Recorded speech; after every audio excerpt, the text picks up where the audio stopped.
اش من قفطان عندك بركه من الكذوب، راه كيضحكوا عليكم. قفطان ديال الجزائر ديال الاتراك، نقطه انتهى، بركه من الكذوب. حنا عندنا سروال د الخندريشه داير سليبات كيدخل الهوا فين ما بغى. ويلا على كذوب، ويلا على كذوب. قال لك ديال تطوان كانوا كيلبسوا السروال د الخندريشه. ما الجزائريه من في القديم عندها ديك الاناقه وداك الحلي ديالها، خيط الروح وشده التلمسانيه ودوك الامور ديالها. القفطان القاضي عندهم لبسه الفاسيه رباطين، عندهم لبسه رباطيه. حنا في وجده عندنا اللبسه التلمسانيه، عندنا الكرف وعندنا لاخر. راه حنا كنلبسوا بحالنا بحال الجزائريين، حنا كنلبسوا 18 شاطيه بحالنا بحال الجزائريين. القفطان المغربي وأصوله تركية نماذج أصيلة بهذا المتحف تؤرخ لدخول قفطان التركي الرجالي. فبالنسبة للقفطان فهو ذو أصول تركية، وكان مقتصرا يعني كان لباس رجالي. بلوزة وجدية بتعمر جزائري، هنا يجي على شكل كاب بالصدر، وهاد التعمر سميتو المشوك. نعم مشوك. وهنايا هاد لي كاب دائما يديروا لهم هاد الشيء هكا هاود ديكور، كيعطي واحد الجماليه، كيعطي الجماليه، يعطي واحد اللمسه عصريه. شفنا حتى الجزائريين كيديروا هذه بزاف، يعني هذه تقريبا التقاليد كيف ياك، على سبيل لان حنايا منطقه حدوديه، والامه كاين بزاف ديال الامهات جزائريات في بنيدران. هذا هو السبب. حتى هذه عباره، هذه بلوزه بشكل عصري، راه بحال لاغوب.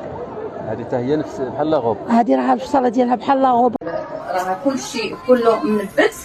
هذا الصدر صراحه جزائري. كنشريو هاد الرشمه هذه، وكندي للصبغ بالكولا وندير نبراو الخيط. بالنسبه للهدوب كنشريهم هكا وكنلصق وكنزيد بالزبراس. وهنا هذا الموديل هذا درتها عريضه. مثلا القدام ايقاعات اللي هي بسيطه وكيستهويها الناس كاملين، ولكن كيبقى كما قلتي دائما الطبوع اللي هي اندلسيه.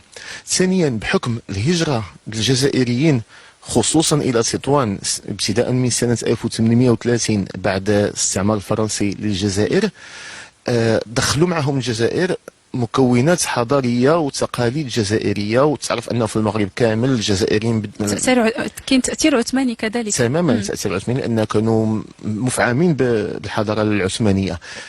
دخلوا معهم مسائل تقليديه من ناحيه الطبخ، من ناحيه اللباس، من ناحيه طريقه الاحتفالات الى اخره. والاغاني دخلوا معهم واحد النوع ديال الموسيقى اللي كيسمى القادريات والزندانيات، اللي هما اغاني على ايقاع خاص واللي قبلوها التطوانيين. وكذلك دخلوا معهم بعض الطبوع اللي كاينه بشكل قليل في المغرب، منهم اللي كنسميوها راس الديل المغربي او الزرقاء، اللي هي الطبوع كنوجدوها مثلا في الرباط، كنوجدوها في وجده في الغرناطي، ولكن كنوجدوها كذلك في تطوان بحكم هذا التاثير الجزائري.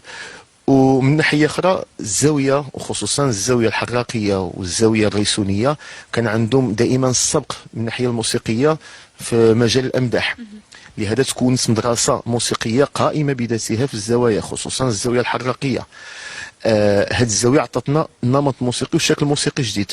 نعم. واخيرا الاغاني الجبليه اللي هي في اقليم تطوان وفي المحيط تطوان دخلوها التطوانيين، منهم الحاج محمد بن نونه، منهم عبد الصادق شقاره رحمهم الله، وعطوها طابع مدني رقيق، وتكون هذه التراث كامل. لعل العموم